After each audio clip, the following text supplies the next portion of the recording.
Hello friends, இன்னைக்கு நம்ம பார்க்க போகிறது ஜாப்பனி அனிமி சீரீஸான the strongest sage with weakest crest season 1 episode 2 தான் இன்னைக்குள்ள வீடியோவில் பார்க்க போகிறோம். உங்களுக்கு இந்த வீடியோ பிடிச்சிருந்தது அப்படின்னா லைக் பண்ணிட்டு அப்படி மறக்காம நம்ம சேனலை சப்ஸ்கிரைப் பண்ணிருங்க. சில பேருக்கு கதை கொஞ்சம் போரிங்காக போகிற மாதிரி தெரியலாம், ஆனால் ஒரு கட்டத்துக்கு மேலே கதை சூப்பராக போக ஆரம்பிக்கும். ஸோ பொறுமையாக வாட்ச் பண்ணுங்க. சரி வாங்க நம்ம வளவலன்னு பேசாமல் இன்னைக்குள்ள கதைக்குள்ள போகலாம். இன்னைக்கு நம்ம பார்க்க போகிறது தி strongest sage with weakest crest season 1 episode 2. Chaos அப்படின்னு சொல்லப்படுற நம்ம ஹீரோ ஸ்ட்ராங்கஸ்ட் கிரஸ்ட் அடையணும்னு சொல்லி தன்னைத்தானே ரீஇன்கார்னேஷன் பண்றான். பல ஆயிரம் வருஷங்கள் கழிச்சு ஹைம்பர் ஃபேமிலியில மூணாவது பையனா பிறக்கிறான். அண்ட் இப்போ நம்ம ஹீரோவோட பேர் மேடியஸ். கயாஸா இருந்த போன ஜென்மத்து ஞாபகம்லாம் வந்ததுக்கு அப்புறம் மேஜிக் நம்ம ஹீரோ நல்லாவே இப்போ யூஸ் பண்றான். செகண்ட் அகாடமில நம்ம ஹீரோ இப்போ ஜாயின் பண்ணி ஒரு டீமனை கொண்டிருக்கான். டீமன் இங்க வந்தது வெளியே தெரியக்கூடாதுன்னு டீச்சர்ஸ்லாம் பேசிட்டு இருக்காங்க. மேடி நல்ல வேலை உனக்கு எதுவாகல அப்படின்னு சொல்லி லோரி வந்து நம்ம ஹீரோவை கட்டி பிடிக்கிறா. லோரி நீ என்ன பண்றன்னு தெரியுதான்னு ஆல்மா வந்து கேட்கவும் அது வந்து அப்படின்னு சொல்லி வைக்கப்படுறா. இப்போ பிரின்சிபல் வந்து நம்ம ஹீரோவை கிங்க பாக்குறதுக்காக கூட்டிட்டு போறாரு. நான் ஒன்னும் அவ்வளோ பெரிய விஷயம் பண்ணலையே அப்படின்னு நம்ம ஹீரோ கேட்கவோ ஹிஸ்டரியிலேயே யாரும் டீமனை தனியால தோக்கடிச்சதில்லை அப்படின்னு ஹெட் மாஸ்டர் சொல்றாரு. எட்வர்ட் பார்த்தே ரொம்ப நாள் ஆச்சு, நமக்குள்ள எதுக்கு இந்த ஃபார்மாலிட்டி அப்படின்னு கிங் வந்து ஹெட் மாஸ்டர்ட்ட கேட்கறாரு. உங்களை பார்த்ததுல எனக்கும் சந்தோஷம் அரசே அப்படின்னு சொல்லி ஹெட் மாஸ்டர் சொல்றாரு. டீமனை தோக்கடிச்சது இந்த ஹீரோ தானா அப்படின்னு அரசர் கேட்கவும் ஆமா அரசே அப்படின்னு நம்ம ஹீரோ இன்ட்ரடியூஸ் ஆகுறான். உன்னோட அந்த சாதனையை இந்த உலகம் ஃபுல்லா பரப்பி உனக்குன்னு ஒரு ராஜ்யத்தையே நான் ஒப்படைச்சிருக்கணும் அப்படின்னு அரசர் சொல்லவும், ஆனா நம்ம ஹீரோக்கு ஒரு கண்ட்ரி ஆட்சி செய்யறதுல எல்லாம் விருப்பம் இல்ல, பொதுமக்களுக்கு தெரிஞ்சா பேனிக் ஆவாங்க, சோ அதனால என்னால அதை பண்ண முடியாது, உனக்கு வேற என்ன வேணும்னு கேளு. டபுள் என்சாண்டட் மேஜிக் ஸ்வாட் ஒன்று என்கிட்ட இருக்கு, டவுன்ல இருக்கிற கிராஃப்ட்ஸ்மேன் கொடுத்தாரு அப்படின்னு கிங் சொல்லவும், இந்த டவுன்ல இருந்த கடைக்காரர் என்கிட்ட அதே மாதிரி இன்னொரு ஸ்வாடையும் கேட்டார், நான் செஞ்சு கொடுத்தேன்,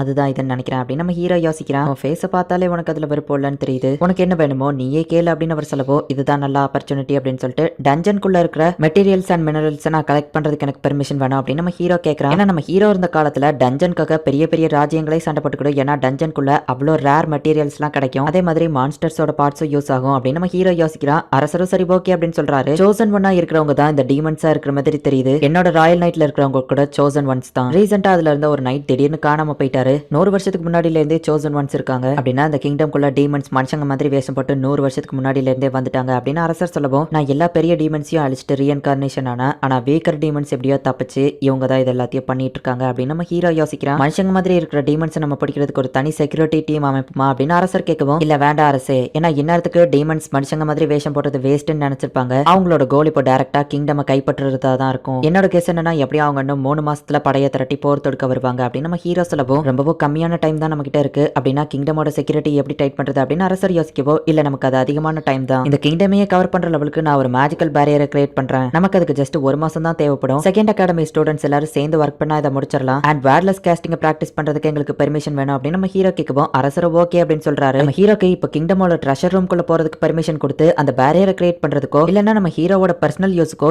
எந்த பொருள் வேணுமோ எடுத்துக்கிடலாம் அப்படின்னு பெர்மிஷன் கொடுத்திருக்காங்க. இருக்கிற மோஸ்ட்லி எல்லாமே வேஸ்டா தான் இருக்கு. அங்க ஒரு ஸ்வாட் இருக்கிறத நம்ம ஹீரோ பாக்குறான். போன ஜென்மத்துல கயாஸா இருக்கும்போது நம்ம ஹீரோ கிரியேட் பண்ண அந்த ஸ்வாட் தான் அது. இந்த ஸ்வாட் உங்களுக்கு எங்க கிடைச்சதுன்னு நம்ம ஹீரோ கேட்கவும், ஒரு ஏன்ஷியன்ட் ரூயின்ஸ்ல கிடைச்சது, ஆனா அதோட மேஜிக் யாருக்குமே யூஸ் பண்ண தெரியல, அதை அப்படியே வச்சிருக்கோம்னு சொல்லவும், நான் இதை எடுத்துக்கிட்டேன் அப்படின்னு நம்ம ஹீரோ சொல்லிட்டு இப்போ அடுத்த ஒரு பென்டென்ட் எடுக்கிறான். இதையும் போன ஜென்மத்துல நம்ம ஹீரோ தான் கிரியேட் பண்ணிருப்பான். மான்ஸ்டர்ஸ் கொண்டு அந்த பென்டென்ட் எக்ஸ்பீரியன்ஸ் பாயிண்ட் அதிகப்படுத்தும். இப்போ நான் டஞ்சனுக்கு வர போறேன், கரெக்டா இருக்கும் அப்படின்னு நம்ம ஹீரோ கிளம்புறான். எல்லாரும் வேர்ட்லெஸ் கேஸ்டிங் பிராக்டிஸ் பண்ணிட்டு இருக்காங்க. மேடி இந்த கிங்டம் சைஸுக்கு நீ ஏதோ பெரிய மேஜிக்கல் பேரியரை கிரியேட் பண்ண போறேன்னு கேள்விப்பட்டேன் அப்படின்னு சொல்லி லோரி வந்து கேட்கவும், ஆமா அதை கிரியேட் பண்றதுக்கு எனக்கு மேஜிக் ஸ்டோன் தேவை, அதுக்காக தான் நான் இப்போ டஞ்சனுக்குள்ள போறேன் அப்படின்னு நம்ம ஹீரோ சொல்றான். தனியாவா போறா அப்படின்னு அவங்க கேட்கவும், டஞ்சனுக்குள்ள போகும்போது நிறைய ஆளுங்க இருந்தா நல்லா தான் இருக்கும் அப்படின்னு நம்ம ஹீரோ யோசிச்சுட்டு, நீங்க என் பார்ட்டியில ஜாயின் பண்ணிக்கிட்டீங்களா நம்ம ஹீரோ கேட்கவும், நாங்களும் உன் கூட வரணும்னு ஆசைப்படியா அப்படின்னு அவங்க கேட்டுட்டு அமைதியா நிற்கவும், நான் கேட்க கூடாததை கேட்டுட்டோம் நம்ம ஹீரோ யோசிக்கிறான். நாங்க அந்த லெவலுக்கு ஸ்ட்ராங் கிடையாது, அது போக என்னால ஸ்வாட வர யூஸ் பண்ண முடியாது அப்படின்னு ஆல்மா சொல்லவும், அடச்சா இதுக்கு தான் நீங்க இவ்வளோ யோசிச்சிங்களா அப்படின்னு நம்ம ஹீரோ ரிலீஃப் ஆயிட்டு, ஒன்னும் பிரச்சனை இல்ல, உன்னால ஆரோஸ் நல்லா யூஸ் பண்ண முடியும்னு சொன்னல அப்படின்னு நம்ம ஹீரோ வந்துட்டு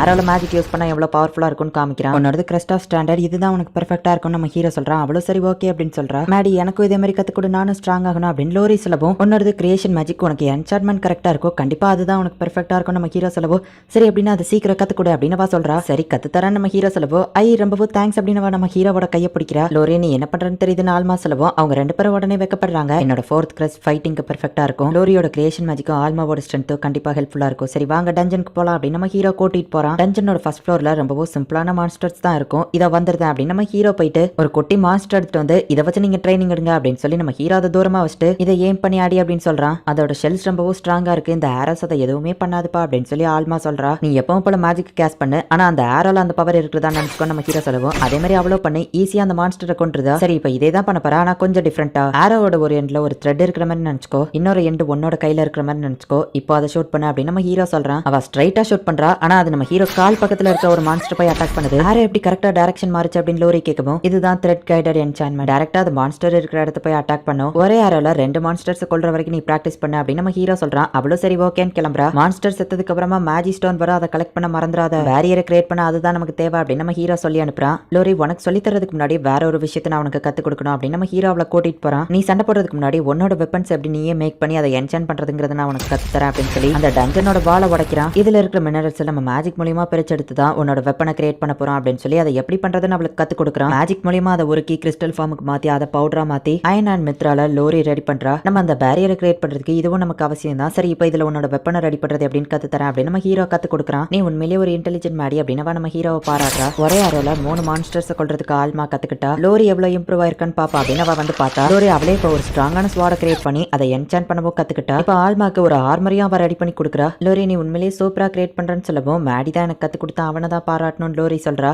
இப்போ நம்ம இந்த டஞ்சனோட 10th ஃப்ளோர் வரைக்கும் போக போறோம் அப்படின்னு நம்ம ஹீரோ சொல்றான். என்னது 10th ஃப்ளோரான அவங்க ஷாக் ஆகுறாங்க. உங்களால முடியும் அப்படின்னு நம்ம ஹீரோ சொல்றான். சரி போலாம் அப்படின்னு அவங்க கிளம்புறாங்க. இந்த ஃப்ளோர் கொஞ்சம் வித்தியாசமா இருக்குல்ல அப்படின்னு சொல்லி அவங்க பார்த்துட்டு வரவும் மான்ஸ்டர்ஸ் வருது. லோரியோட பவரை யூஸ் பண்ணி மான்ஸ்டர்ஸ் அடிக்க முடியலன்னு ஆல்மா இப்போ ஈஸியா அழிச்சிருதா. ஆல்மாக்கு தேவைப்படுற ஸ்ட்ராங்கான மேஜிக் அரச லோரி கிரியேட் பண்ணி கொடுக்குறா. அப்படியே கொஞ்சம் கொஞ்சமா அவங்க 2 பேருமே இம்ப்ரூவ் ஆகிக்கிட்டே வராங்க. நல்ல வேளை நான் என்னோட பெண்டன்ட் எடுத்து வந்தது ஹெல்ப்ஃபுல்லா போச்சு. உங்க எக்ஸ்பீரியன்ஸ் பாயிண்ட் இம்ப்ரூவ் ஆகுது அப்படின்னு நம்ம ஹீரோ பார்த்துட்டு இருக்கும்போது கொஞ்சம் ஸ்ட்ராங்கான மான்ஸ்டர் வருது. இதுக்கு முன்னாடி நீங்க சண்டை போட்ட மாதிரி இது கிடையாது, ஜாக்கிரதை அப்படின்னு நம்ம ஹீரோ சொல்றான். இவங்க இது சமாளிச்சிருவாங்களா இல்ல நான் போய் ஹெல்ப் பண்ணணுமா அப்படின்னு நம்ம ஹீரோ யோசிச்சுட்டு நிக்கிறான். லோரி வந்து அவளோட ஃபயர் பவரை யூஸ் பண்றா. அந்த சான்ஸை யூஸ் பண்ணி ஆல்மா வந்து அதை கொண்டுதா. நீங்க 2 பேருமே நல்ல டீம் ஒர்க் பண்ணீங்க. நெக்ஸ்ட் ஃப்ளோர் போறதுக்கு முன்னாடி நம்ம இந்த இடத்துல கொஞ்சம் ரெஸ்ட் எடுக்கலாம், நான் கேம்ப் கிரியேட் பண்ணுதேன் அப்படின்னு சொல்லி மான்ஸ்டர்ஸ் வர முடியாதபடி ஒரு பேரியர்ல நம்ம ஹீரோ டென்ட்டை கிரியேட் பண்ணிட்டு கிளம்புறான். மாடி நீ எங்க போறேன்னு அவங்க கேட்கவும் நான் 25th ஃப்ளோருக்கு போறேன் நம்ம ஹீரோ சொல்றான். அவங்க 2 பேருமே ஷாக் ஆகுறாங்க. லெஜெண்டரி அட்வென்ச்சரர்ஸ் 24வது ஃப்ளோர் வரைக்கும் தான் போயிருக்காங்க. அதுலயும் அவங்க டீம்ல 30 மெம்பர்ஸ் இருந்தாங்க. அப்புறமா காட் ஆஃப் மேஜிக் கயாஸோட ப்ரொடெக்ஷன்ல தான் அவங்க போனாங்க அப்படின்னு சொல்லி அவங்க சொல்லவும் காட் ஆஃப் மேஜிக் கயாஸா ஒருவேளை இந்த பேர் கோ இன்சிடென்ஸா இருக்கும்னு நினைக்கிறேன் அப்படின்னு நம்ம ஹீரோ யோசிச்சுட்டு இப்போ அந்த 25th ஃப்ளோருக்கு போறான். அங்க இருக்கிற மான்ஸ்டர்ஸ் எல்லாத்தையும் ஈஸியா கொண்டுட்டு பேரியரை கிரியேட் பண்ண தேவையான ஒரு மெட்டீரியலை கலெக்ட் பண்றான். ரொம்பவே பவர்ஃபுல்லான ஒரு மான்ஸ்டர் கீழே இருக்கிறது நம்ம ஹீரோ சென்ஸ் பண்றான். நான் இவ்வளவு தூரம் வந்ததுலயே என்னோட மேஜிக் லெவல் ரொம்பவும் கம்மி ஆயிடுச்சு. கண்டிப்பா இது இந்த டஞ்சனோட பாஸ் மான்ஸ்டரா தான் இருக்கும். ஆனா நான் போக தான் போறேன். என்னோட 4th கிரஸ்ட் எவ்வளோ பவர்ஃபுல்லா இருக்குன்னு செக் பண்ணி பார்க்கறதுக்கான நேரம் அப்படின்னு நம்ம ஹீரோ டேரக்டா இப்போ கீழே குதிக்கிறான். அந்த பாஸ் மான்ஸ்டர் வந்து நிறைய மான்ஸ்டர் அந்த இடத்துல வச்சிருக்கு. அது எல்லாத்தையும் நம்ம ஹீரோ ஒரே அட்டாக்ல அழிச்சிருந்தான். அந்த மான்ஸ்டர் என் முன்னாடி தான் வரும் அப்படின்னு நம்ம ஹீரோ வெயிட் பண்ணிட்டு இருந்தா அந்த மான்ஸ்டர் வந்த மாதிரி நம்ம ஹீரோ சென்ஸ் பண்றான். பார்த்தா அந்த மான்ஸ்டர் நம்ம ஹீரோ பின்னாடி வந்து அட்டாக் பண்ணுது. ஓ சர்பன் ஸ்னேக்கா, இது ரொம்பவே பவர்ஃபுல்லானது. இது எனக்கு சேலஞ்சிங்கா தான் இருக்கும். அதை அட்டாக் பண்ணது மட்டும் இல்லாம அது வாயில வெனம வர வச்சிருக்கு. அதோட ஒரு அட்டாக் என் மேல பட்டா கூட நான் அவ்வளவுதான் இறந்துருவேன். ரொம்ப காலத்துக்கு அப்புறமா பவர்ஃபுல்லான ஒரு மான்ஸ்டர் கூட சண்டை போடுறேன். இது எனக்கு சேலஞ்சிங் தான் இருக்கு அப்படின்னு நம்ம ஹீரோ பார்த்துட்டு இருந்தா அந்த ஸ்னேக் நம்ம ஹீரோவை அப்படியே முழுங்கிருது.